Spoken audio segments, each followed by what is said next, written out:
minutos. No tengo problema, ¿eh? Puedo esperar.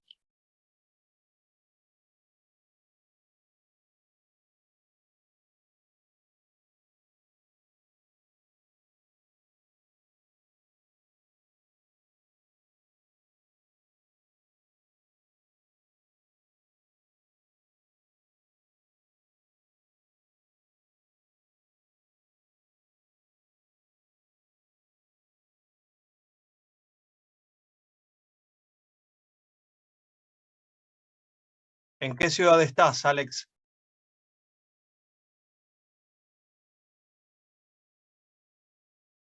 La Laguna y está en Guatemala, pero no es propiamente una ciudad, es un pueblito, caserío muy chiquitito.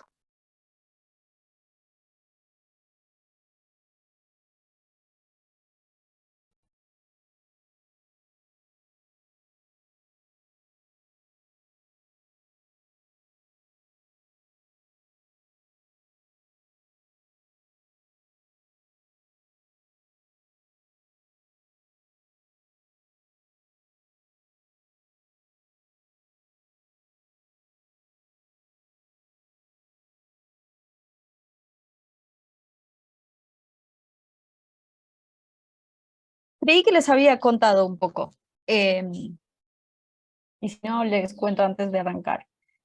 En este momento yo soy becaria doctoral del CONICET, además de profe de la UPSO, y bueno, también he dado otros cursos y otras charlas, pero este año estoy haciendo una especie de estancia o de pasantía en Centroamérica con una universidad canadiense, así que, bueno, eso hace que por unos meses esté acá.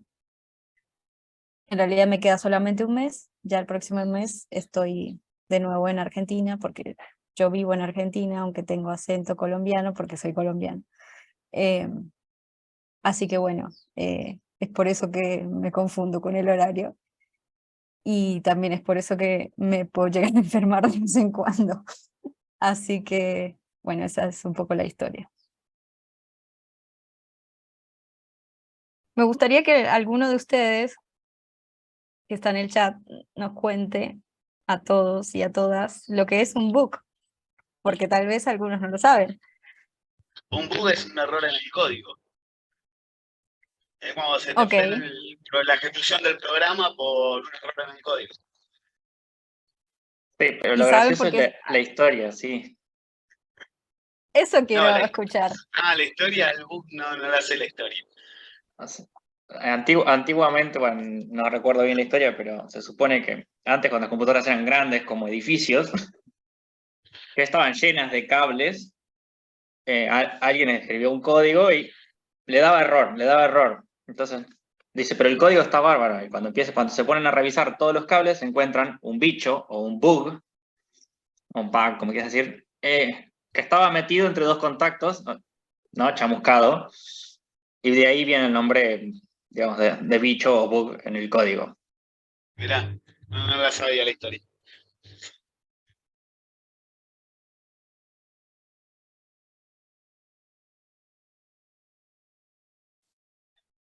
Bueno, gente, vamos a continuar.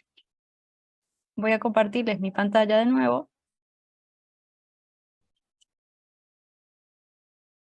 La están viendo, ¿verdad?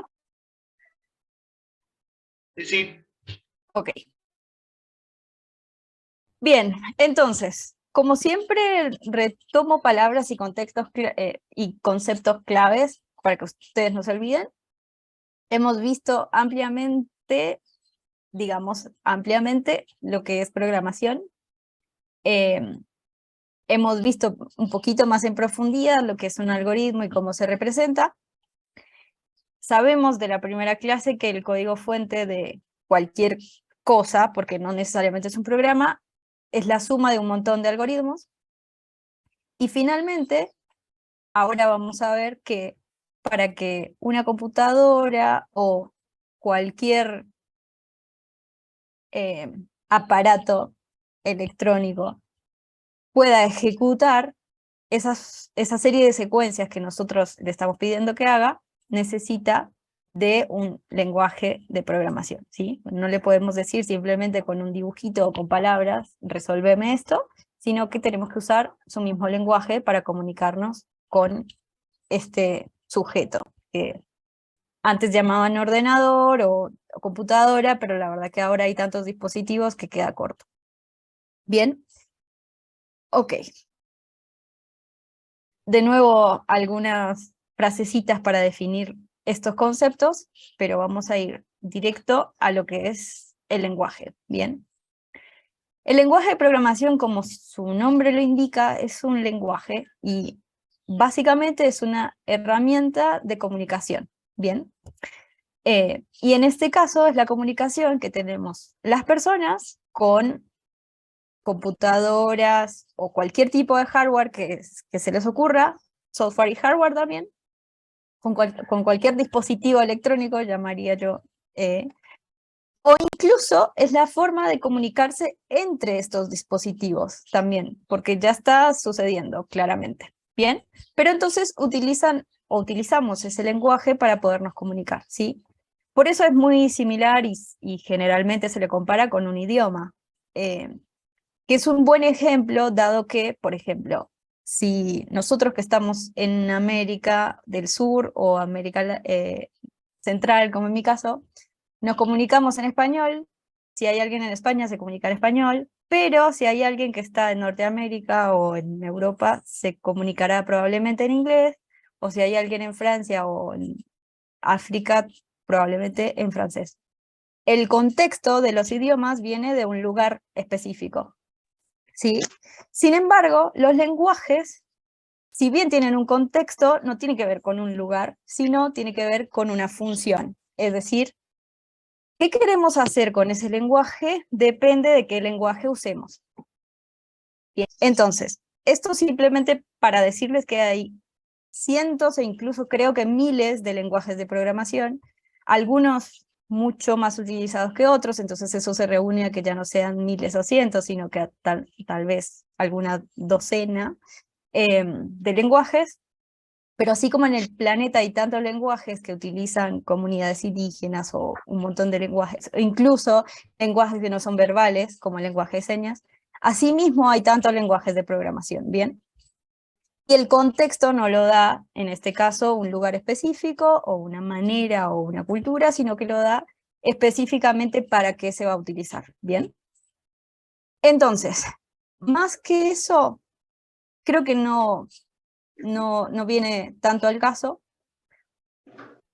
Hay una serie de lenguajes de programación que son altamente conocidos, más que otros, como el lenguaje C, del cual derivan algunos otros, como C++ y C Sharp.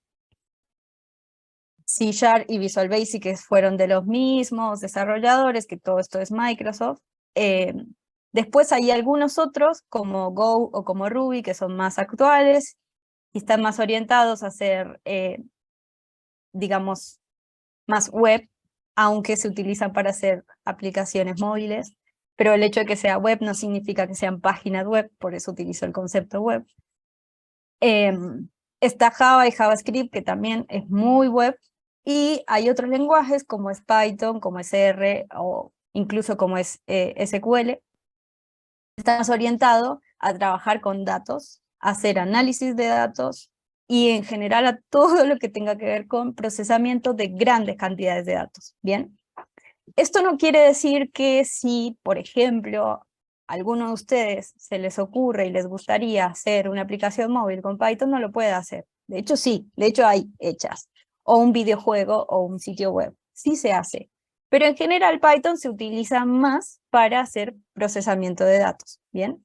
Al igual que, por ejemplo, en general Visual Basic, C Sharp está, digamos, más orientado a hacer programas instalables en la computadora que hacen una determinada función. No quiere decir que con C Sharp no podamos hacer una aplicación móvil o incluso que no podamos hacer un videojuego. ¿Bien? Entonces, no es que no se pueda hacer, sí se puede, pero está como más orientado a hacer diferentes cosas. ¿Bien?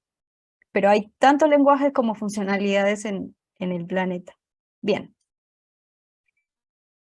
Importante, hay como 3 grandes clasificaciones de los lenguajes que un poco tienen que ver con la historia, ¿sí? Esto me gustaría que lo lean algunos de ustedes, o algunos, si quieren, como para frenar un poco y que escuchen otra voz. Si hay una persona voluntaria.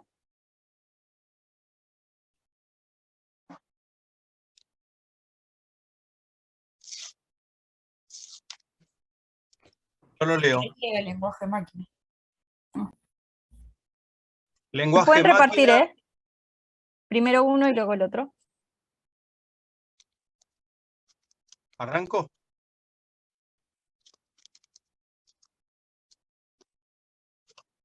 Te escuchamos, Claudia. Lenguaje máquina es el sistema de códigos interpretable directamente por un circuito microprogramable como el microprocesador de una computadora. Este lenguaje se compone de un conjunto de instrucciones que determinan acciones que serán realizadas por la máquina, y un programa de computadora consiste en una cadena de instrucciones de lenguaje de máquina más los datos. Normalmente, estas instrucciones son ejecutadas en secuencia, con eventuales cambios de flujo causados por el propio programa o eventos externos. El lenguaje máquina es específico de cada máquina o arquitectura de la máquina, aunque el conjunto de instrucciones disponibles pueda ser similar entre ellas. Gracias, Claudio. Bien. ¿Qué es importante entender del lenguaje de máquina? Es que es único por cada, como dice ahí, microprocesador. ¿Bien? Es un lenguaje de compuertas, era indicar unos y ceros, por ejemplo, para activar o no un circuito electrónico, ¿sí? Esto quiere decir que es muy a baja escala, porque lo que se está programando en general son, digamos, altos y bajos, o unos y ceros, o 5 voltios y 0 voltios, en circuitos, ¿sí? Entonces es muy hardware. De hecho, lenguaje de máquina no tiene absolutamente nada de software, ¿sí? Es todo muy profundo, digamos, va directamente al circuito. Lo más conocido es el microprocesador de una computadora, pero la verdad es que en la industria también se utilizaron algunos otros microprocesadores, digamos, que no necesariamente se llamaban así, en ese momento no había un nombre claro, pero eran máquinas que ejecutaban una función y que se programaban, por ejemplo, para abrir y cerrar compuertas en una compresa de agua o en una ensambladora de autos para subir o bajar una palanca o lo que sea, ¿sí? Pero si era programable, es decir, si se le podían dar instrucciones, era considerado lenguaje de máquina, ¿sí? Los más comunes, o tal vez los que más pueden ustedes llegar a escuchar, es el sistema binario, que fue el primero y el más utilizado en este sentido. Después hubo otro que desarrolló la empresa Intel, que de hecho llamó Intel 8088, y fue como muy abarcativo. Las primeras computadoras lo utilizaban, esas computadoras grandísimas de las cuales ustedes mismos hablaban hace un ratito. Después otro que fue un poquito más revolucionario fue el sistema hexadecimal, que nosotros lo conocemos como sistemas para los cuales las computadoras procesaban la información, igual que el ASCII, pero les digo, lo clave es entender que esto directamente activa, bueno, esto se llama compuertas lógicas en electrónica, que en realidad son 5 voltios y 0 voltios en todos esos cadenas de circuitos que componían una computadora o una máquina programable, digamos. Bien, por creo que obvias razones, no son comunes en la actualidad los lenguajes de máquina. Es más, es una cosa curiosa que la gente que sabe de lenguaje de máquina es muy bien paga y es muy solicitada porque hay pequeños bugs como estos bichos que son muy difíciles de resolver a estas alturas, cuando ya han pasado, digamos, tantos años, que necesitamos de gente experta y no la hay, porque es algo que ya no se usa y por lo tanto ya no se aprende tampoco. Así que eso para comentar. Victoria, ¿quieres leer lenguaje bajo nivel, por favor?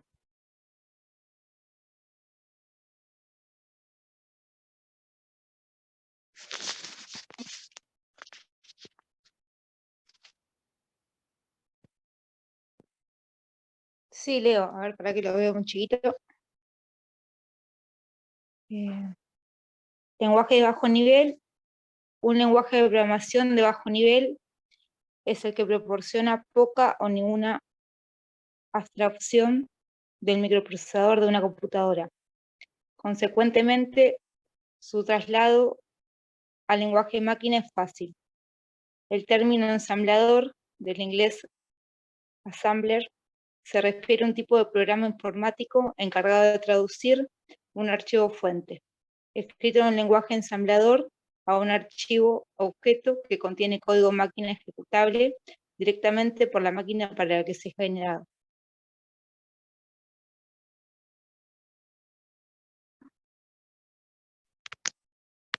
En su momento, estos programadores se dieron cuenta que el lenguaje de máquina era muy finito, es decir, era muy difícil expandirse o crecer en ese contexto, pero además que era propio de cada, en este caso, cada microprocesador, ¿sí? Entonces, si surgía algo más moderno, surgía otro lenguaje. Entonces, si Intel sacaba otro chip, había otro lenguaje, o si otra empresa, cualquiera que sea, creaba otro chip, era otro lenguaje más, ¿sí? Entonces, ¿qué sucedió? Crearon algo que se llama assemblers o ensambladores, que básicamente es un traductor, ¿sí? Entonces bueno, hagamos un lenguaje tipo como si fuera un idioma, tal que podamos darle instrucciones a la computadora, pero que la computadora lo transcriba o lo traduzca a lenguaje de máquina, ¿bien? Entonces, esos son los lenguajes de bajo nivel, ¿sí? Aquellos que utilizan un assembler para poder ejecutarse, ¿bien? De estos, los lenguajes más conocidos es assembler, que se llama así, el lenguaje propiamente. Después está C, que es como el abuelo de un montón de lenguajes de programación y es muy importante digamos, en la historia de la programación, porque fue el primer lenguaje como moderno en tanto a usar palabras claves, en tanto a usar símbolos para ciertas cosas, en tanto a organizarse en bloques que sean funciones, módulos, bibliotecas y aún más grandes. Entonces C, la verdad que fue como un antes y un después de la programación. Pero después hay otros que no son tan conocidos, pero son conocidos, que es el Lisp y el Java Bytecode, que fue, digamos, el primer lenguaje Java que existió, entonces también es importante. Pero de todos estos, C fue como el que más dominó y antiguamente era como el lenguaje, como no el único que había, pero el que era mucho más utilizado que cualquier otro. Bien. Consulta. Lo curioso es que el ensamblador de C era assembler. Entonces, aunque assembler no se le conoce tanto, assembler era el que hacía la traducción, pero C era el lenguaje propiamente. ¿Alguien tiene un comentario? Sí, te hago una consulta. ¿C nace de COBOL? Mira, es una consulta bastante compleja. Hay quienes dicen que sí, y hay literatura que dice que sí. Hay quienes dicen que no, que de hecho los primeros desarrollos de C fueron antes que COBOL, pero COBOL tenía más plata, entonces surgió primero. Hay quienes dicen que se crearon más o menos al tiempo para generar una competencia y una venta. Es un tema bastante debatido. La verdad, no sabría decirte, pero se utilizó mucho COBOL. No fue tan transformador como C, porque de hecho hoy de COBOL no. Hay algunos grandes programas, sobre todo de sistemas que en ese momento eran muy complejos, como los bancarios, o los de grandes inversiones, inmobiliarios y demás, como con información demasiado guardada, que se ejecutan con COBOL, Sin embargo, no tuvo esta transformación que tuvo C, que incluso actualmente hay lenguajes con base de C. Muchos grandes de los lenguajes tienen de base C. Entonces, es un tema para debatir, pero no podría darte una respuesta concreta, no lo sé. Pero sí, COBOL, de hecho, también, esto es como les decía del lenguaje de máquina. Programadores que sepan COBOL o que sepan bien COBOL, porque saber COBOL un poquito es fácil, pero saber mucho de COBOL no es tan fácil. Es un lenguaje muy complejo. Imagínenselo en idiomas como si fuera un, no sé, un mandarín o algo así, es muy diferente al nuestro. Pero se utilizaba para cosas muy concretas y muy sensibles como datos bancarios. Entonces, quien sabía COBOL en su momento era como una persona de muy alta reputación. Nos enseñaba mucho COBOL porque obviamente no interesaba que todo el mundo sepa. Así que era como una industria como un poquito atrás de lo que era más, ¿cómo decirlo? Sí, lo que era más público, lo que se aprendía mejor, digamos. Sí, Así vos que, sabés bueno. que tuve la suerte de trabajar en un banco en años atrás Ujú, y el sistema S400 que tenían las IBM, las sí, primeras lo conozco. XT, que eran las Intel 8088, Sí. sí lo hacíamos con COBOL. Y sí, Mm, excelente, gracias por tu ejemplo. Sí, la ujú. verdad es que se utilizaba generalmente para sistemas bancarios o sistemas de muy alta sensibilidad. En ese momento para todas las inversiones, por ejemplo, todo lo que tenía que ver con Wall Street y demás, usaba COBOL. Entonces era difícil aprender COBOL porque nadie te enseñaba, no habían libros, y lo que había era muy Exacto, simple. exacto. Es lo que cuenta la historia, yo no podría dar una respuesta tan clara.